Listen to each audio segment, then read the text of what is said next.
अगला अध्याय है टैलेंट प्रोग्रेशन। ये जो लीडरशिप है ना, उसमें आप अपने साथ जितने भी लोगों को टैलेंट है आपके साथ, उनको आगे बढ़ाएं।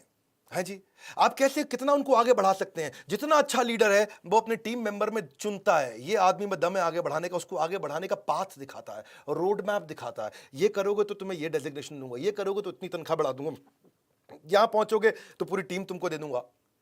हनुमान जो थे ना, बचपन में ना बहुत शैतान थे, इतना शैतान थे। अच्छा, वो थे क्या? वायु के पुत्र थे, वायु पुत्र हनुमान बोलते हैं उनको। तो कभी भी कहीं से भी इधर से उड़ जाना, उधर से उड़ जाना, ये कर देना, वो कर देना, इतने पावरफुल, इतना डिस्टर्बेंस क्रिएट करते थे हर जगह। एक दिन उनको लगा ये लाल रंग का कौन सा फल आ रहा है जी सामने? सूरज उग रहा था।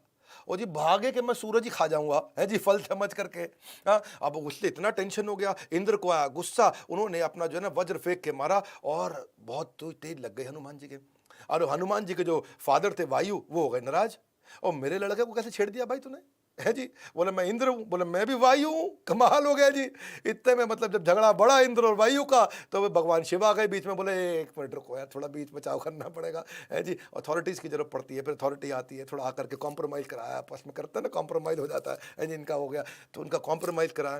तो वायु ने बोला भाई देखो ऐसा है, मैं ऐसे कॉम्प्रोमाइज नहीं करूंगा, मेरे लड़के के लगी है, मुझे कुछ कॉम्पनसेशन चाहिए इसके बदले में। बोले क्या चाहिए? ये जितने भी देवी देवता हैं सबको बोलो एक एक वरदान दे जाए इनको। और मगर शिव जी ने कहा ठीक है यार, इंद्र करना पड़ेगा देखो। तो इंद्र आए, उन्होंने भी उनको एक बड़ा वरदान दिया, अपना वज्री दे दिया। बोलो जिससे मैंने तुम्हारी कुटाई करी थी वही लो तुम। है जी, तो थोड़ा आप इसको समझो, इसको आज के परिप्रेक्ष्य में समझो। और फिर अग्निदेव आए, उन्होंने भी उनको एक बोला तुम आग से कभी नहीं जलोगे।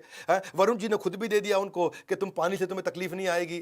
और उसके बाद फिर वायु जी ने दे दिया उनको खुद ही कि तुम्हारा जब मन करेगा तुम उड़ सकते हो। ब्रह्मा जी ने भी उनको दे दिया एक बढ़िया वरदान, है जी, कि तुम कहीं पे भी ट्रैवल करोगे तुम्हें कोई रोक नहीं पाएगा।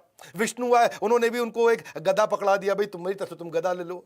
जी, तो हुआ ये कि थोड़ी सी हनुमान जी की मतलब पिटाई तो हुई, लेकिन बदले में रिटर्न गिफ्ट बहुत मिल गए उनको। अब ठीक है, सीनियर होते हैं भी घर में, परिवार में बड़े लोग होते हैं, कभी कभी हो भी जाती है, डांट भी पड़ती, थोड़ी मार भी पड़ती है, इतना प्यार भी मिलता है, उनको बहुत प्यार मिल गया और इतने सारे बूंस मिल गए। पर उल्टा दिक्कत हो गई। अब हनुमान जी और ज्यादा पहले तो खाली एक ही था, पहले सूरज खा सकते थे, अब तो कुछ भी करने को तैयार। अब दिक्कत बढ़ गई। तो उस चक्कर में क्या हुआ कि भाई ब्रह्मा जी ने फिर एक सिस्टम बनाया कि बोला देखो ऐसे मेरी बात सुनो, सब ठीक है, अभी तुम्हारे पास जो भी सारे स्किल सेट हैं उन सबको जो है ना भुला के तुम्हारे को दूसरे काम में लगाते हैं। हनुमान जी सब चीजें भूल गए। सही समय आया और लंका पार करनी थी, जामवन ने उनको बुलाया, उनकी सारी भूली हुई शक्तियां उनको याद दिलाई और उस समय हनुमान शक्तिशाली हुए और उसके बाद लंका पार करके गए। क्षमा चाहता हूँ, समुद्र पार करके लंका पहुंचे और लंका में जाकर उन्होंने किया वो तो आप जानते ही हैं जी। है जी, लंका में जा करके पूरा काम कंप्लीट करके आ गए जी वहाँ पे। और काम भी इतना बढ़िया किया उन्होंने कि रावण भी समझ नहीं पाया हुआ क्या मेरे साथ में। जामवन ने रिमाइंड करा हनुमान को और उनका टैलेंट प्रोग्रेस किया।